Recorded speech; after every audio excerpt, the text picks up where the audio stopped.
ప్రభువైన యేసుక్రీస్తు నామములో కూడి వచ్చిన మీకంతా నా హృదయపూర్వకమైన వందనాలు. అందరికీ వందనాలు, స్తోత్రాలు. ఏది ఒక్కసారి హల్లెలూయా చెప్పండి.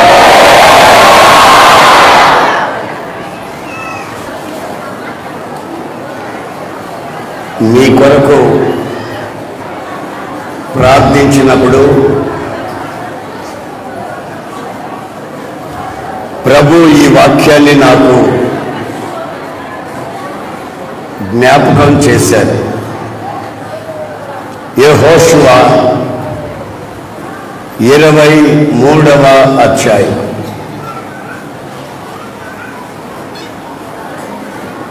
యెహోషువ 23వ అధ్యాయం 10వ వాక్యం. నేను ఆ వాక్యాన్ని చదువుతాను.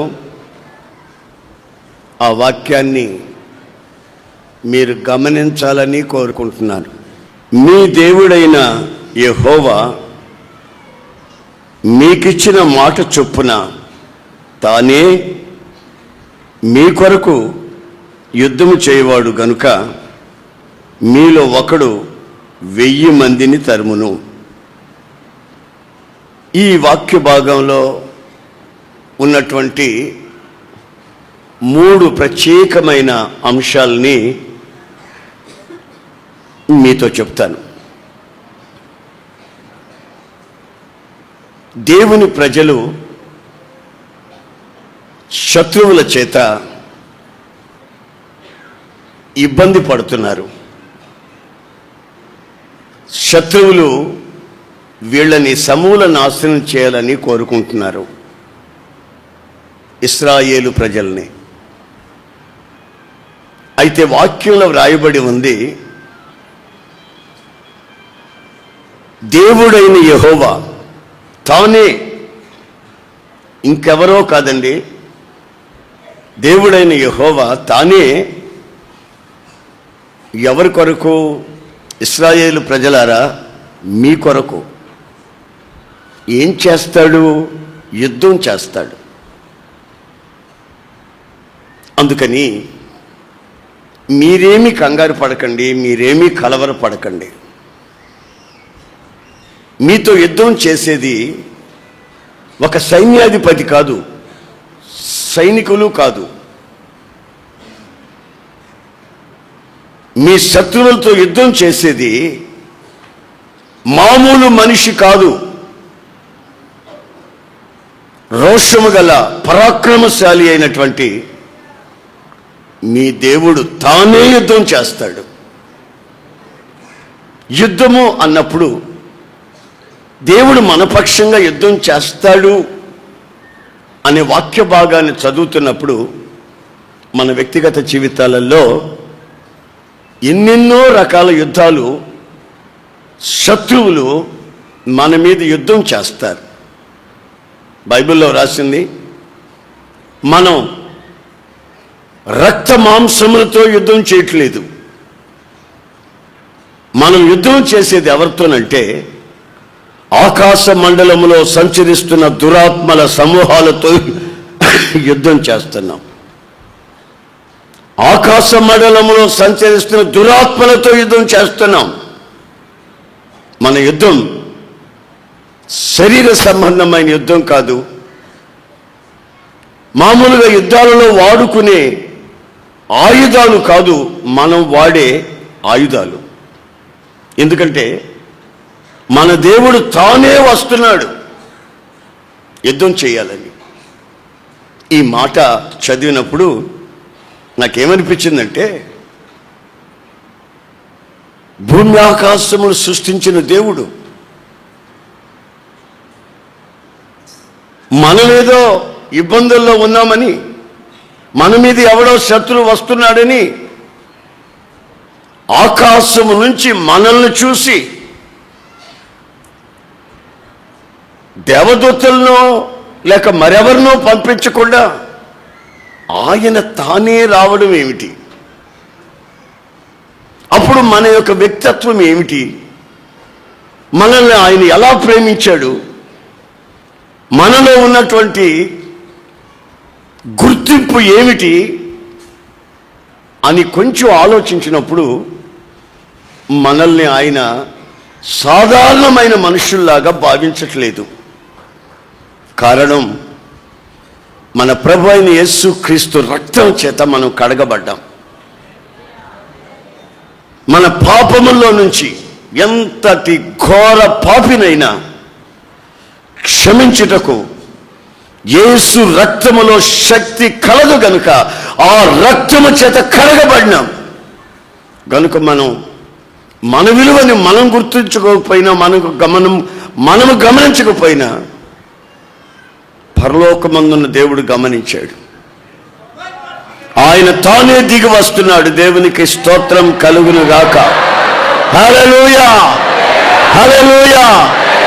ఆయన దిగి వచ్చినప్పుడు మనకు ఆశ్చర్యం, విస్మయము కలుగుతుంది. ఎందుకంటే మనల్ని జ్ఞాపకం మనుష్యుల్ని జ్ఞాపకం చేసుకున్నటకు మనుష్యుడు ఏ పాటివాడు, మనలో ఏ మేలుందని, మనలో ఏ విధమైనటువంటి భక్తి ఉందని ఆయన మనల్ని వెతుక్కుంటూ వస్తున్నాడు. ఒకసారి ఒక పేద కుటుంబస్తులు నన్ను పిలిచారు. మా ఇంట్లో నా మనమరాలకి పేరు పెట్టుకొని అన్నం పెట్టించి ప్రార్థన చేసి వెళ్ళమని నన్ను అడిగారు. నాకు అంత ఖాళీ ఉందండి. ఇంచుమించు ప్రపంచమంతా తిరిగేవాడిని, దేశమంతా తిరుగుతుంటాను రాత్రి మగళ్ళు. ఈ పేర్లు పెట్టడం, నోట్లో అన్నం పెట్టడం అంతవరకు నాకు ఖాళీ ఉందండి. నేను రాలేను, అక్కకి చెప్పండి అన్నా. అక్కడికి చెప్తే అక్క ఎవరినో పంపిస్తాను అనింది. విచిత్రమైన సంగతి ఏంటంటే 10 గంటలకి వాళ్ళ కార్యక్రమం. బంధువులంతా పిలుచుకున్నారు. బంధువులకి యేసయ్యను చూపిస్తామని, యేసయ్యను కాదు, యేసయ్యను చూపిస్తామని. యేసయ్యను కదా చూపించాలి. సరే యేసయ్యను చూపిస్తామంటే యేసయ్య రానన్నాడు. ఎవరో వస్తారు, మొత్తం మీద అందరూ వచ్చి కూర్చున్నారు. అక్క ఇక్కడి నుంచి ఎవరిని పంపించక మునిపే నేను అక్కడికి వెళ్ళి చేరా. ఆమేన్. వాళ్ళ కళ్ళని వాళ్ళు నమ్మలేకపోయారు,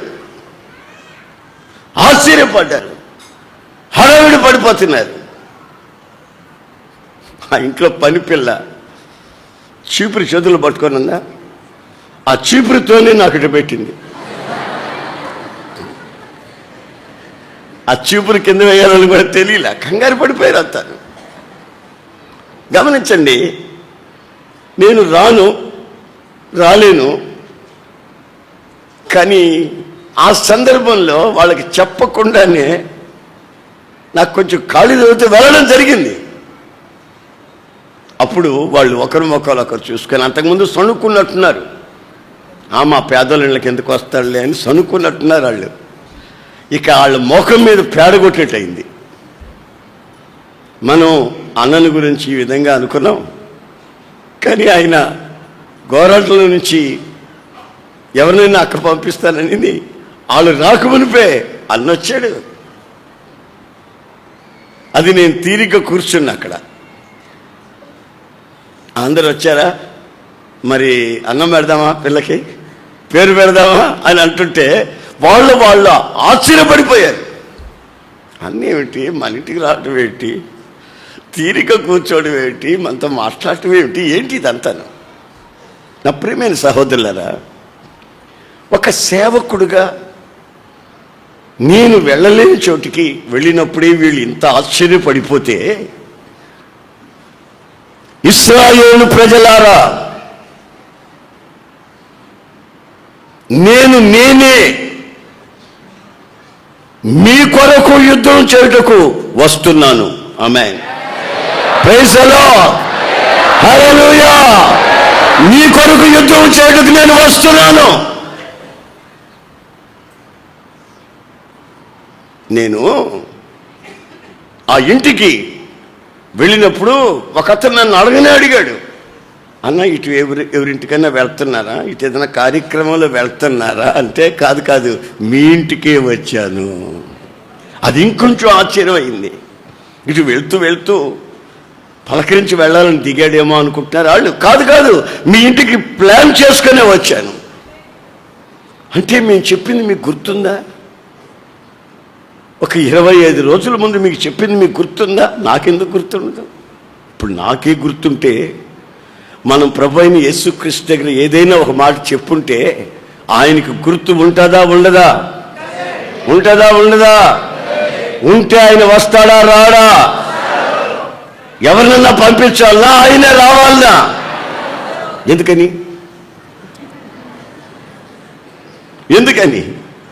ఆయన పరాక్రమశాలి. చేయవలసింది యుద్ధం. హల్లెలూయా. శత్రువులు చుట్టుముట్టారు. ఒక ప్రక్కన ఆరోగ్యం లేదు, మరొక ప్రక్కన వ్యాపారం చేస్తే నష్టం వస్తుంది, మరొక ప్రక్కన శత్రువులు విజృంభిస్తున్నారు, ఇంకొక దిశన పిల్లలు విచ్చలవిడిగా ప్రవర్తిస్తున్నారు. ఈ అవమానాల మధ్యలో, దిక్కుతోచని మధ్యలో, ఏం చేయాలో అర్థం కాని పరిస్థితుల్లో పరాక్రమశాలి, ఆమేన్, పరాక్రమశాలి దిగి వచ్చాడు. దేవునికి స్తోత్రం కలుగును గాక. ఆయన అంటున్నాడు, నేనే దిగి వస్తాను మీ కొరకు యుద్ధము చేయనట్లు. ఇంకెవరి కొరకో కాదు నేను వచ్చింది. ఈ ప్రాంతాల్లో ఎవరినో చూడాలని కాదు. నీవు నన్ను పిలిచావు ఒక రోజున ప్రార్థనలో, నీవు నాతో ఒక విన్నపాన్ని చేశావు. ఆ విన్నపం జ్ఞాపకం ఉంచుకొని నీవు నా కొరకు జీవించాలని ఆశిస్తూ ఉన్నందువల్ల, నా నామానికి అవమానం తేకూడదని నీవు కోరుకుంటూ ఉన్నందువల్ల, నా నామానికి మహిమ కలగాలని నీ అంతరంగమందు ఆసక్తి నీవు చూపిస్తూ ఉన్నందువల్ల నీ కొరకు నేను దిగి వచ్చాను. దేవునికి స్తోత్రం. హల్లెలూయా. ఆయన దిగి వస్తే, ఆయన తనంతట తానే వస్తే జరిగేది ఏమిటి? ఆ 23వ అధ్యాయం 1వ వాక్యంలో మనం చదివితే అక్కడ ఏముందంటే, ఇశ్రాయేలీయులకు నెమ్మది కలుగ చేసిన మీదట, ప్రైజ్ ది లార్డ్, హల్లెలూయా, ఇశ్రాయేలీయులకు నలుదిశలా నెమ్మది కలుగు చేశాడట ఆయన. దేవుడు నీ వ్యక్తిగత జీవితంలోకి దిగొచ్చాడనుకో, నీ నలుదిశలా నెమ్మది కలుగుతుంది.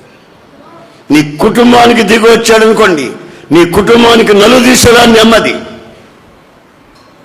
నీ వ్యక్తిగత జీవితంలో, కుటుంబ వ్యవస్థలో నీ దగ్గరకు వచ్చినప్పుడు ఆయన మొదట చేసేది ఏమిటంటే, నీకు నెమ్మదిని కలుగు చేస్తాడు. ఒక దిశలో కాదు. ఆయన దిగొచ్చి ఏం చేశాడో తెలుసునండి, నలుదిశలా నెమ్మది కలుగు చేశాడు. దరిద్రతలో ఉన్న వ్యక్తికి దరిద్రతను తొలగించాడు, సమృద్ధిని కలుగు చేశాడు. ఏం లాభం? రోగం ఉంది. ఒక దిశగా దరిద్రత, మరొక దిశగా రోగం. తానే దిగి వచ్చేది ఎందుకో తెలుసా?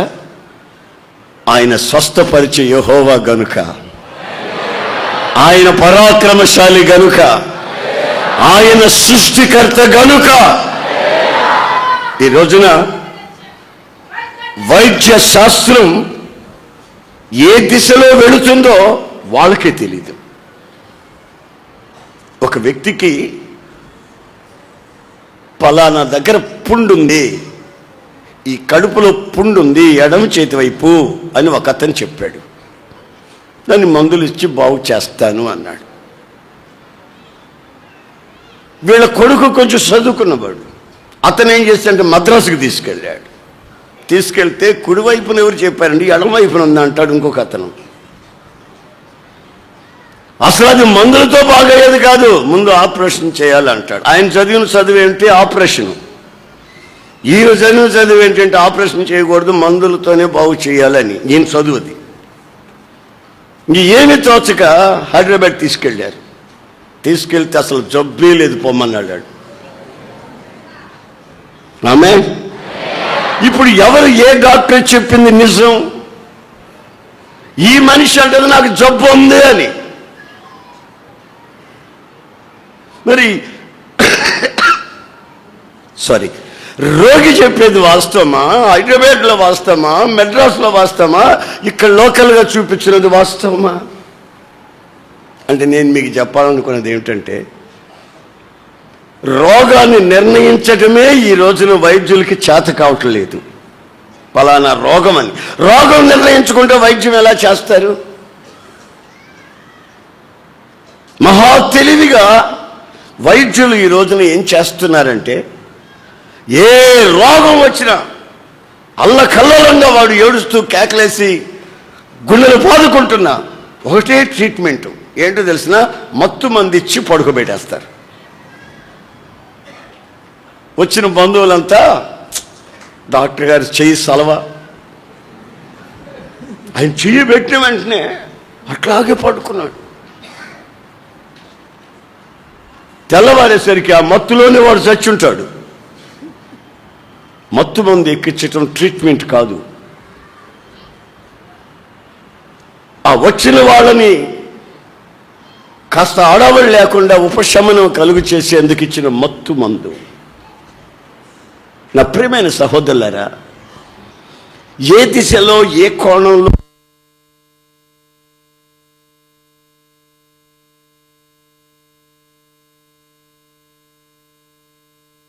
మనము ఆరాధిస్తున్న దేవుడు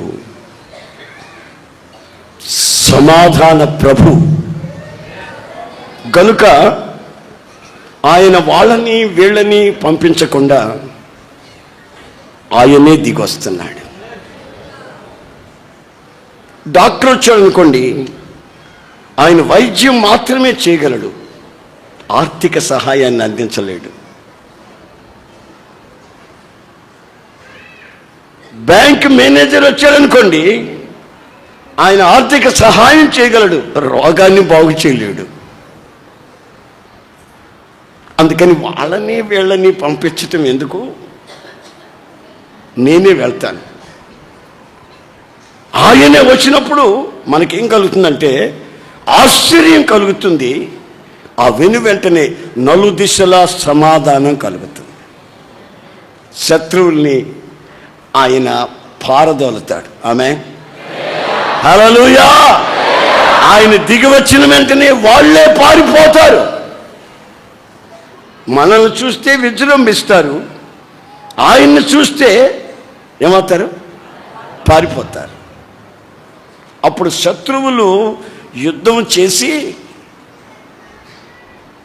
మిమ్మల్ని దోచుకోవాలని వచ్చిన వాళ్ళు పారిపోతే, వాళ్ళు తెచ్చుకున్నారే సమస్తము ప్రభు మనల్ని అనుభవించమని చేస్తాడు.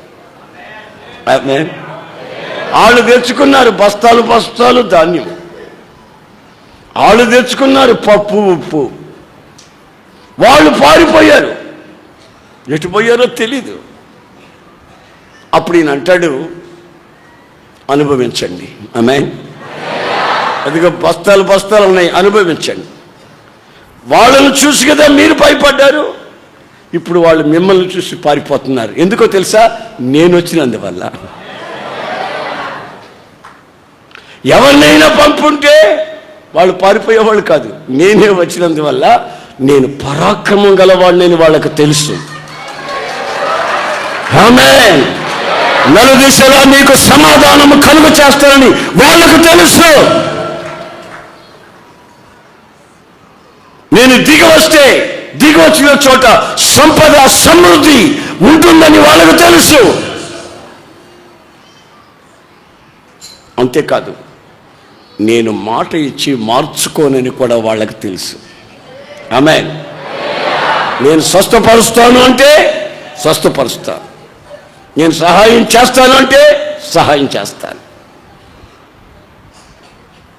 నేను మాట ఇచ్చి ఎప్పుడైనా మాట మార్చుకున్నానా? నీ ప్రార్థన ఎప్పుడైనా ఆలకించకుండా ఉన్నానా? పేదవాళ్ళని గొప్పవాళ్ళని నాకు వ్యత్యాసం ఉండదు. మనుషుని యొక్క విలువ, ఆత్మ యొక్క వాల్యూ ఏమిటో నాకు తెలుసు. నేను ఆత్మలకు తండ్రిని, నాకు తెలుసు. నీ బాధలు ఏమిటో, నీ కన్నీళ్ళు ఏమిటో, నీ సమస్యలు ఏమిటో, నీ చిక్కు సమస్యల్లోంచి నేను విడుదల చేటుకు నేను వచ్చాను. నేను ఎవరినో తెలుసునా? సత్యవంతుడిని. అవునంటే అవును, కాదంటే కాదని మాట్లాడేవాడిని. మీరు కూడా అలాగే ఉండాలి. మీరు కూడా అలాగే ఉండాలి. అవునంటే అవును, కాదంటే కాదనే మాట్లాడుకోవాలి. అంతకు మించి మీరు మాట్లాడారో మీరు అబద్ధీకులు అవుతారు. అబద్ధానికి జనకుడు సాతానుగాడు, వాడు పిల్లలు అవుతారు మీరు. అయితే ఇప్పుడు నా రక్తము చేత కడగబడినటువంటి విలువగల వ్యక్తులు కనుక పరాక్రమశాలైన నేనే మీ దగ్గరికి దిగి వచ్చాను. ఆమేన్, ఆమేన్. నేను ఎవరి కొరకు వచ్చాను? అది కాస్త మీరు ఆలోచించుకోవాలి.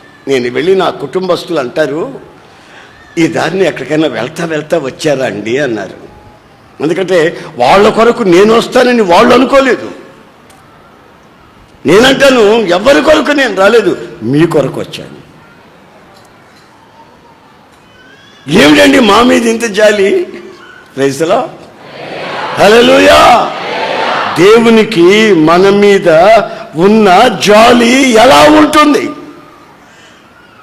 ఇశ్రాయేలీలు లక్షల కాల్వాలం అరణ్యములో నడిచి వెళ్ళిపోతున్నారు. ఒక ప్రక్కన తాపకరమైనటువంటి సర్పాలు, మరొక ప్రక్కన నీళ్లు లేని పరిస్థితి, మరి ఇంకో ప్రక్కన పైనుంచి కురుస్తున్నటువంటి రాత్రులు మంచు. పరిస్థితులు తారుమారైపోయాయి. కనీసం గుక్కడు నీళ్లు లేని పరిస్థితి. ఆ పరిస్థితుల మధ్యలో వాళ్ళు ఆకాశం వైపు అలా కన్నులెత్తారు, మొరపెట్టారు. మరుక్షణం ఏమైందో తెలుసా? అక్కడ ఒక పెద్ద బండ ఉంది.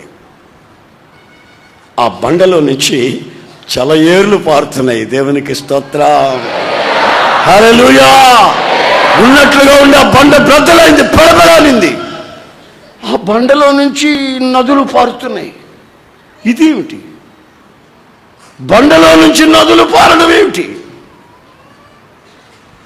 మీరు ఒక 10 మైళ్ళు పొండ్రా, అక్కడ నీళ్లు దొరుకుతాయి అని చెప్పలేదు ఆయన చెప్పలేదు. వీళ్ళు 10 మైళ్ళు నడవలేరని తెలుసు ఆయనకి. నీ బలహీనత తెలుసు, నీకున్న శక్తి ఏమిటో ఆయనకి తెలుసు. ఒకవేళ నీ తల్లికి తండ్రికి తెలియకపోవచ్చు, నీ స్నేహితులకి నీవు అర్థం కాకపోవచ్చు, భార్యాభర్తల మధ్యలో భార్య సంగతి భర్తకి, భర్త సంగతి భార్యకు కూడా తెలియకపోవచ్చు. కానీ నిన్ను సృష్టించిన వాడు, నీ ఆత్మ యొక్క విలువని అర్థం చేసుకున్నవాడు, ఆ ఆత్మలో నుంచి దిగి వచ్చిన ఓ చిన్న దీపంలాగా నీ ఆత్మను వెలిగించిన వాడు, నీకిప్పుడు అవసరమైంది, నీ ప్రాణం తెప్పరిల్లాలంటే నీకిప్పుడు అవసరమైనది ఏమిటో తెలుసునా? నీళ్లు. ప్రపంచంలో నాగరికతకి మూలాధారం నీళ్లు. నీళ్లు ఉన్న చోట నాగరికత ప్రారంభమవుతుంది. ఆ నీళ్లు లేకపోతే ప్రజలు ఆకులు రాలినట్టుగా రాలిపోతారు. ఇంతవరకు నన్ను స్తుతించారు, స్తోత్రించారు. నేను చెప్పిన మాట ప్రకారం వాగ్దాన భూమికని తమ యాత్రని ప్రారంభించారు. ఇప్పుడు నేను వీళ్ళకి ఇవ్వవలసింది ఏమిటి? బండను చీల్చి చలయేర్లు పారిస్తే వాళ్ళు పిల్ల జల్ల ఆ నీటి చేత దాహం తీర్చుకొని వాళ్ళ ప్రాణాలు తెప్పరిల్లి మరలా దేవుని స్తుతించటం ప్రారంభించారు. ఆమేన్. అప్పుడు వాళ్ళకి అవసరమైంది బిర్యానీ కాదు, అప్పుడు వాళ్ళకి అవసరమైనది రత్నాలు ముత్యాలు కాదు, అప్పుడు వాళ్ళకి అవసరమైంది మేలిమి బంగారు కాదు, డబ్బు మూట కాదు. నీ జీవితంలో ఎప్పుడు ఏది ఎక్కడ అవసరమో అవసరాన్ని గుర్తించగలిగిన వాడు బండరాళ్లను పగలగొట్టి నీటినిచ్చి మీ దాహాన్ని తీర్చగలిగిన, నీ అక్కరని తీర్చగలిగిన వాడు. ఒకసారి శాంసన్ దేవుని కొరకై యుద్ధం చేసి జయించి అలసిపోయాడు. ఇక నాలుక లాగేస్తా ఉంది, నోట్లో నాలుక పైకి లాగేస్తూ ఉంది గుక్కెడు నీళ్ల కొరకు. ఏం చేయాలో అర్థం కాని పరిస్థితిలో ఒక చిన్న ప్రార్థన చేశాడు. ప్రార్థన ఆలకించువాడా, నీ నిమిత్తమై ఇన్ని ఘనకార్యాలు చేశాను, నా దగ్గర చేయించావు, మరి ఇప్పుడు ఈ దుర్మార్గుల మధ్యలో, ఈ సున్నితి లేని ప్రజల మధ్యలో నేను ఘోరమైన చావు చచ్చి నీ నామానికి అవమానం తెమ్మంటావా అని ఏడ్చాడు, ప్రార్థన చేశాడు. సడన్గా తిరిగి చూస్తే అక్కడ ఒక గొయ్యి, ఆ గొయ్యి బురదతో నిండి ఎండిపోయి బద్దలుగా పైకి ఉన్నాయి. సడన్గా పడబడింది. ఏమిటని చూస్తే ఆ గోతులోంచి నీళ్లు పైకి అలా వస్తున్నాయి. దేవునికి స్తోత్రం. హల్లెలూయా, హల్లెలూయా, హల్లెలూయా. అవసరమైనటువంటి నీటిని, నీకు ఆహారం అవసరమా? నీ పిల్లలకి వివాహాలు అవసరమా? నీ ఉద్యోగంలో నీకు ప్రమోషన్ అవసరమా? నీ అనారోగ్యంలో ఆరోగ్యం నీకు ఇప్పుడు అవసరమా? నీ అత్యవసరమైన పరిస్థితి ఏమిటో గుర్తించగలిగి ఆయన అంటున్నాడు, నేను నీ కొరకే వచ్చాను. ఇప్పుడు మీలో కొందరు అనుకోవచ్చు, ఈ వాక్యం మా చిన్నమ్మ వినాలా, మా చిన్నమ్మ వినాలి ఈ వాక్యం అని ఈమెంటది. ఎందుకంటే ఈమెకి కాదు ఆ వాక్యం, ఇప్పుడు చెప్పేది ఈమెకి కాదు, వాళ్ళ చిన్నమ్మకే.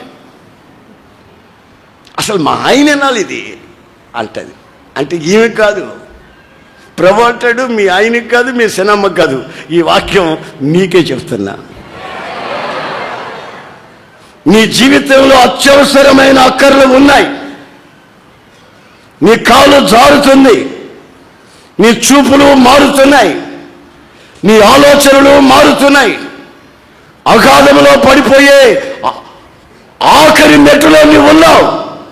ఇక ఒక్క అడుగు వేస్తే అగాధంలో పడిపోతావు. వెనక ముందు ఆలోచించుకోకుండా ముందుకు సాగుతున్నావు. ముందు గొయ్యున్న సంగతి నీకు తెలియలా. అందుకే నేను చెప్తున్నాను, నీ నలుదిశలా సమాధానం కలుగు చేసి, నలుదిశల ప్రొటెక్షన్ ఇచ్చి, కాపుదల ఇచ్చి, నీ అక్కరేమిటో నేను తీరుస్తాను. డబ్బుల కొరకు అటు పరిగెత్తున్నావు, ఇటు పరిగెత్తున్నావు, అటు పరిగెత్తుతున్నావు. నువ్వు నిలబడిన దగ్గర నీకు చూపిస్తాను. ఆమేన్, ఆమేన్. ఇశ్రాయేలు పరిగెత్తిపోలేదు. ఇశ్రాయేలు లక్షల మంది కాల్పాలం ఉన్నప్పటికీ వాక్యం ఏమంటుంది తెలుసా? ఇశ్రాయేలు నీ కొరకే నేను ఈ బండని బ్రద్దలు చేశాను. శాంసన్ నీ కొరకే ఈ గోతిలో నుంచి నీళ్ళని ఇప్పుడు రప్పిస్తున్నాను, తాగి నీ ప్రాణం తెప్పరిల్లి నా నామానికి మహిమ కలిగిన వాడివిగా బ్రతుకు. దేవునికి స్తోత్రం కలుగును. Praise the Lord. ఆయన ఎవరో తెలుసండి? నీ అక్కర ఎరిగి నీపై జాలి కలిగి ఆయన నీ దగ్గరికే వస్తున్నాడు. ఆయన సంచరించే దేవుడు. ఆమేన్. ఎక్కడో మారుమూల మీద కూర్చొని, ఒరే భక్తులారా నా దగ్గరకు రండిరా, వచ్చిన మీకంతా గుండు చేసి పంపిస్తాను, అప్పులోళ్ళు నిన్ను గుర్తుపట్టకుండా చేస్తాను, రారా, నేను కూడా వడ్డీలు తీసుకునేవాడు, నేను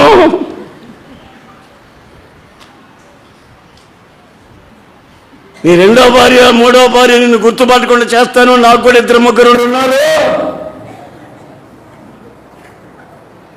సిగ్గులేని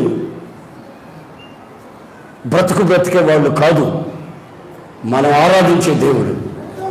రోషంగా దేవుడు, పరిశుద్ధులైన దేవుడు, అలాగే పరిశుద్ధులు, ఆజన్మ బ్రహ్మచారి, మనుషుని అక్కర కోల్చగలిగిన వాడు, తన కొరకు తాను దాచుకునేవాడు కాదు.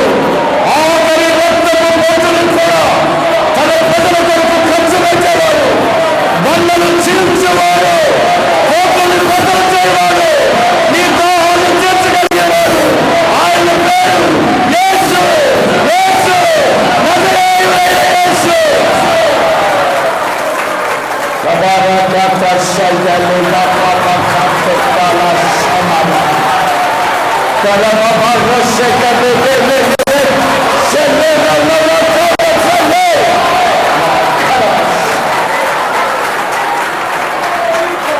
Oh Jesus, oh Jesus, oh Jesus, Jesus of Nazareth.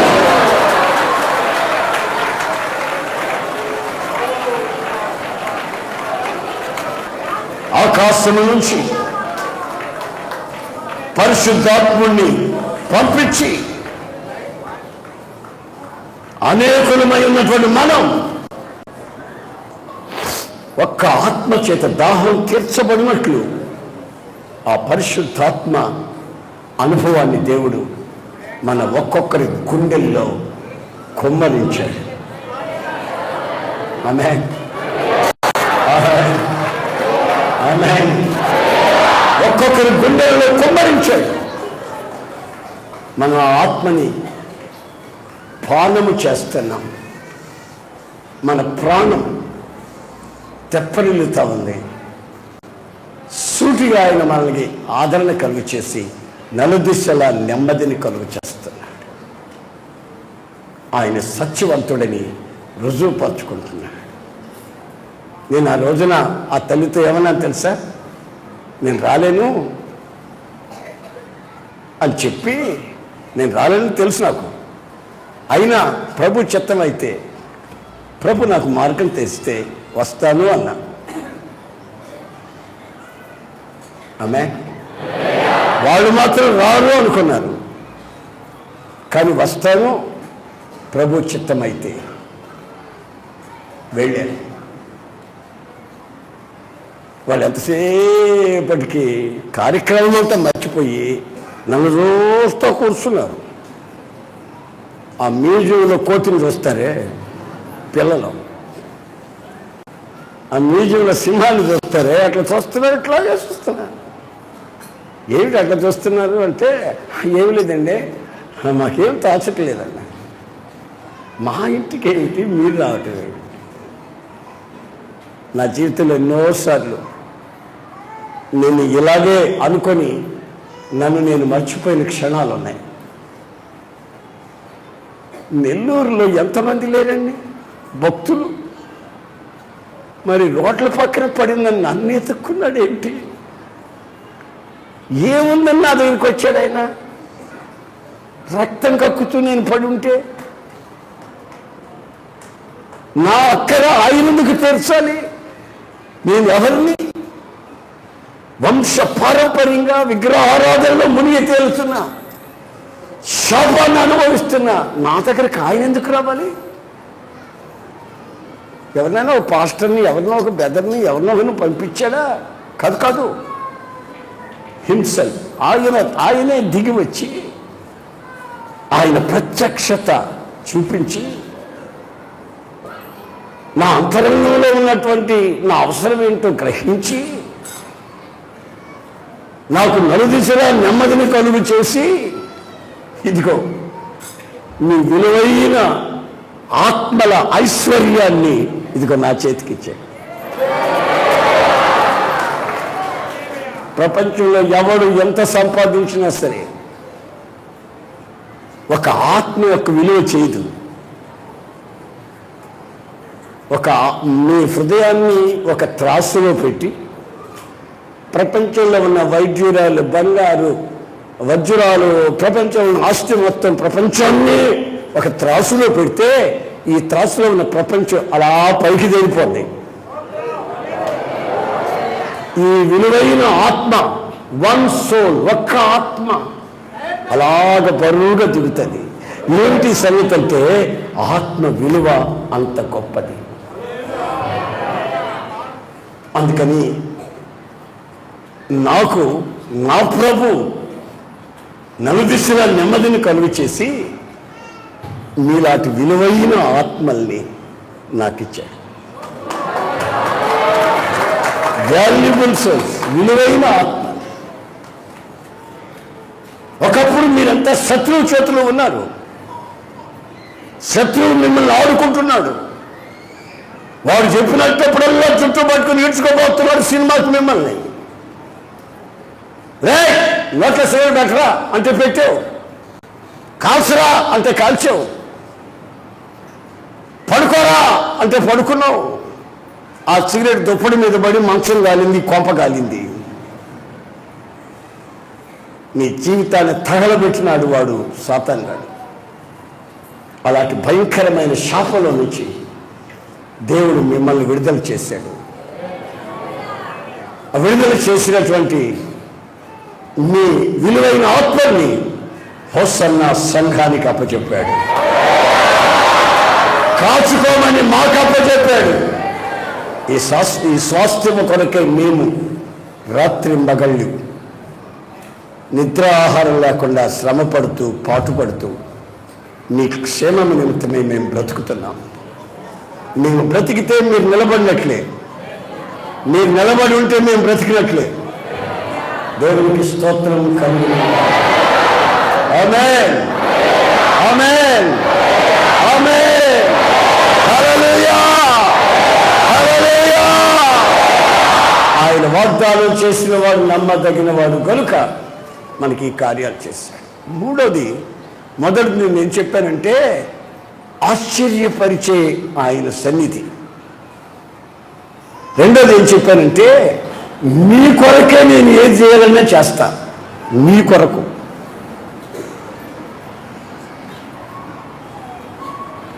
వేరే వాళ్ళ కొరకు కాదు, మీ కొరకు. ఆమేన్, ఆమేన్. నేను ఒక సంగతి చెప్తాను, ఆలోచించండి.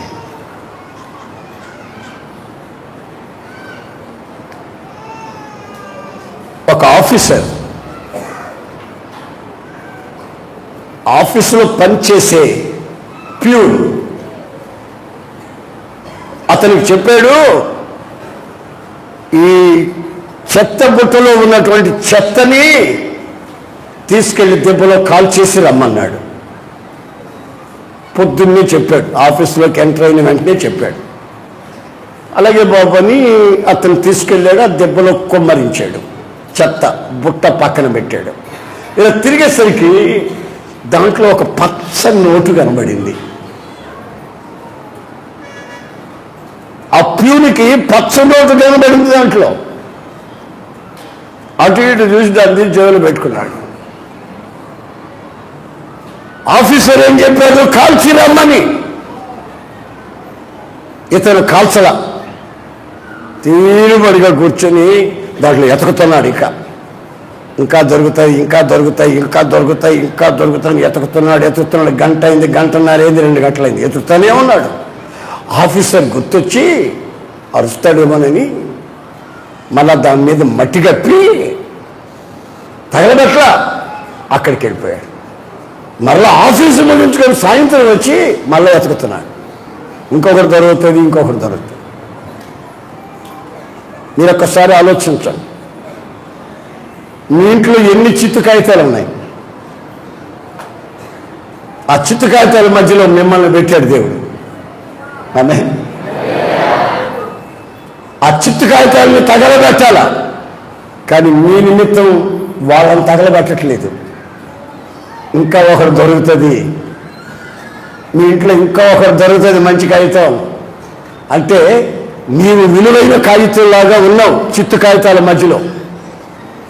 చిత్తు కాగితాలు తగలబెట్టాలి, న్యాయ తీర్పది. చిత్తు కాగితాల కోసం జడ్జిమెంట్ అంటే తగలబెట్టు. అయితే వెతుకుతున్నవాడు నా యేసు ప్రభు.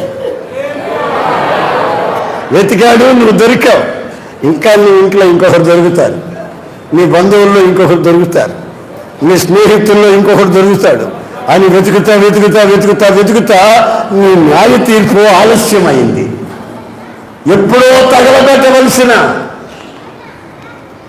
చెత్తని ఆయన తగలబెట్టకుండా దీర్ఘశాంతంతో వెతుకుతా కనిపెట్టుకుని చూస్తున్నాడు. నీ కుటుంబం తగలబడకుండా ఉండేదానికి కారణం ఏంటో తెలిసినా నీవు.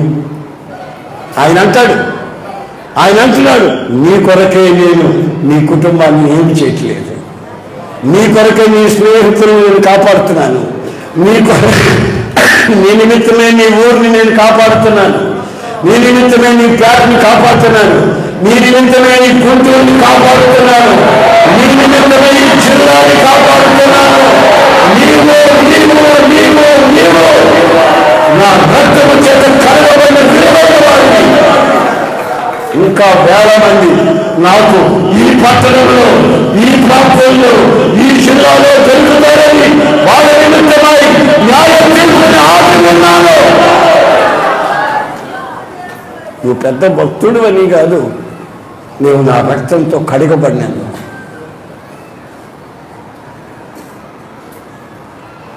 న్యాయ తీర్పు ఎవరు వేదికైనా వస్తే వాళ్ళు నాశనం అయిపోతే పాపం మండిపోయిందిరా, అందుకని నాశనం అయిపోయారు అని అనకూడదు.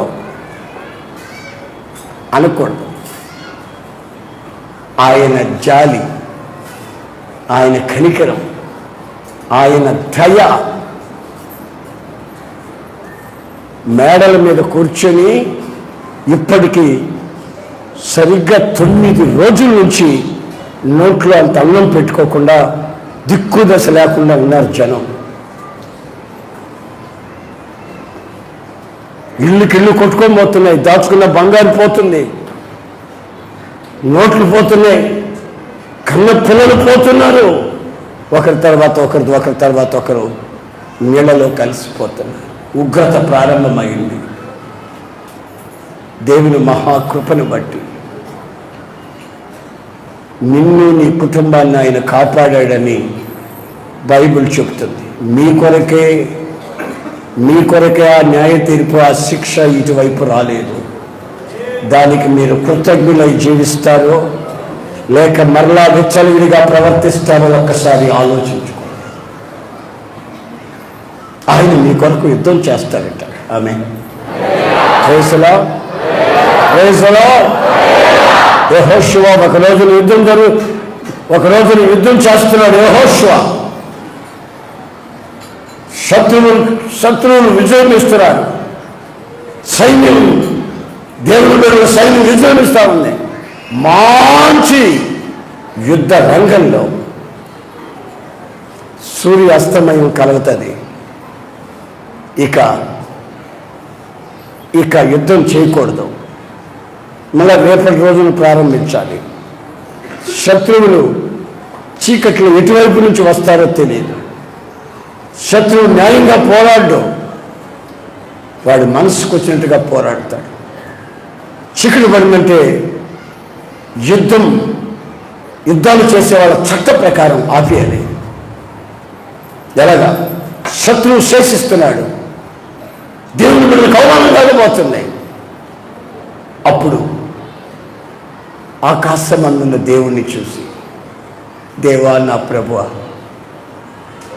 యుద్ధం నీది. ఆమేన్. నీవు పరాక్రమశాలివి, మావాడివి. మా శక్తి మా బలము చాలదు. ఇదిగో మీరు ఇప్పుడు ఏం చేయబోతున్నారో చేయండి. సూర్యుడా ఆవగా అన్నాడు. సూర్యుడు దేవుని వైపు చూశాడు. ఆగు అన్నాడు.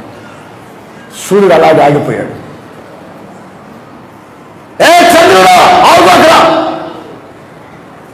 ఆగిపోయాడు. యుద్ధం చేశాడు, జయముగా ముగించాడు. ఈరోజు ప్రపంచంలో కొమ్ములు తిరిగిన మేధావులు ఉన్నారు. వాళ్ళు కంప్యూటర్ దగ్గరికి వెళ్ళి ఏమేమో చేసి ఎటువైపు లెక్కలేసిన ఒక్కరోజు మిస్ అయిపోతుంది ఎక్కడ అంటున్నారు. ఒక్కరోజు మిస్ అయింది ఎక్కడ? ఆ సండే క్లాసులో కథలైన చిన్నపిల్ల లేచి ఆ కంప్యూటరు కొమ్ములు తిరిగిన వాళ్ళకి చెప్తుంది, ఇదిగా మా దేవుడు ఒకరోజు సూర్యుని చంద్రుడు ఆపాడు, ఆ రోజు మిస్ అయిపోయింది ఫాల్.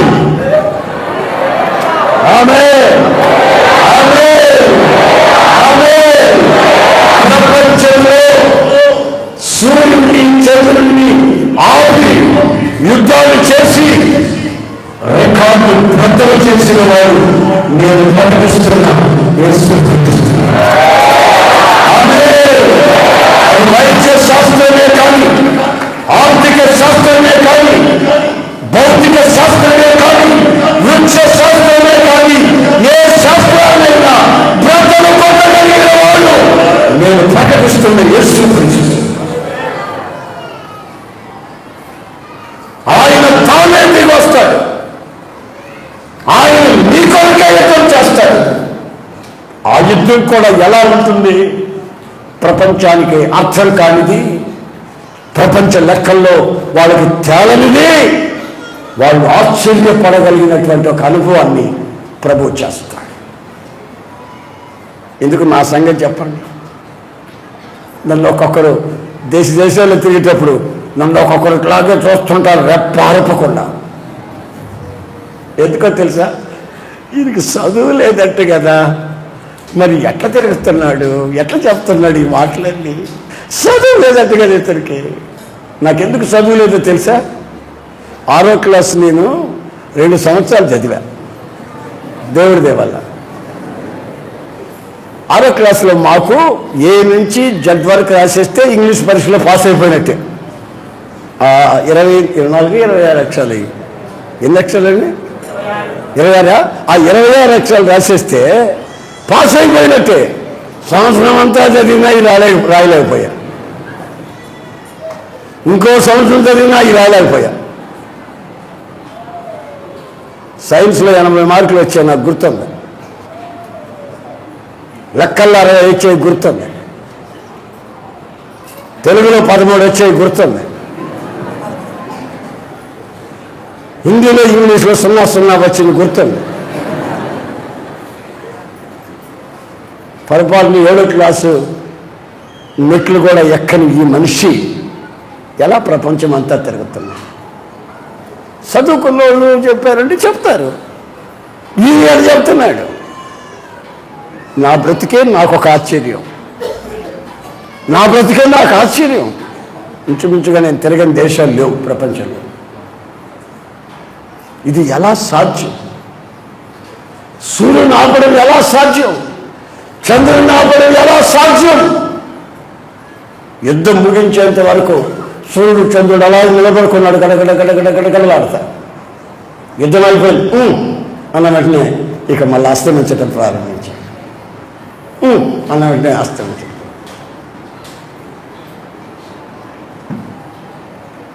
నా ప్రియమైన సహోదరులారా, మీ వ్యక్తిగత జీవితాల్ని, మీలో ఉన్న రికార్డులు బద్దలు చేసి మీ బ్రతుకుల్లో ఒక ఉన్నత స్థాయి అనుభవాన్ని కలుగు చేసి మీ కొరకు యుద్ధం చేయనట్లు ఆయనే దిగి వస్తున్నాడు. గతంలో మన కొరకు యుద్ధం చేశాడండి, ఇప్పుడు చేస్తూ ఉన్నాడండి, ఇక మీదట కూడా చేయగలడండి. ఫ్యూచర్లో చేశాడు. నా కొరకు ఆయన చేసిన యుద్ధాలు ఇప్పుడు కానీ తలంచుకుంటే నేను ఇప్పుడు మాట్లాడలేను. చతికిల బిడలాగా బోర్ల పడిపోతా ప్రభు సన్నిధిలో. ప్రభువా, నా కొరకు నువ్వు ఇన్ని యుద్ధాలు చేసావా?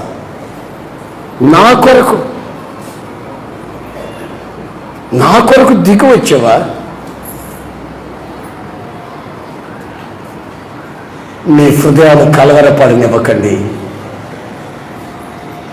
నేను నా సమాధానాన్ని మీకు ఇచ్చేదానికి వచ్చాను. లోకమిచ్చే శాంతి సమాధానాలు కావు, అవి క్షణికమైనవి, అశాశ్వతమైనవి. నేనిచ్చే సమాధానం మీరు అనుభవించాలని నేనే వచ్చాను. నీ బ్రతుకుల్లో చేసినవి, చేస్తూ ఉన్నవి, ఇక ఆయన చేయదలుచుకున్నవి చేసేటట్లు మీరు ఆయన బిడ్డల వలె ఆయనకి మిమ్మల్ని మీరు అప్పచెప్పుకోవాలి. అయ్యా, నా ఆత్మ, నా ప్రాణము, నా శరీరము, your soul, spirit and body, ఆత్మయు శరీరమును జీవమును నిందారహితంగా మార్చబడినట్లు ఆయనకి మనం అప్పచెప్పుకోవాలి. ఆయన ఎవరో కాదు, పరాక్రమశాలి. మోకరించండి, అందరూ మోకరించండి.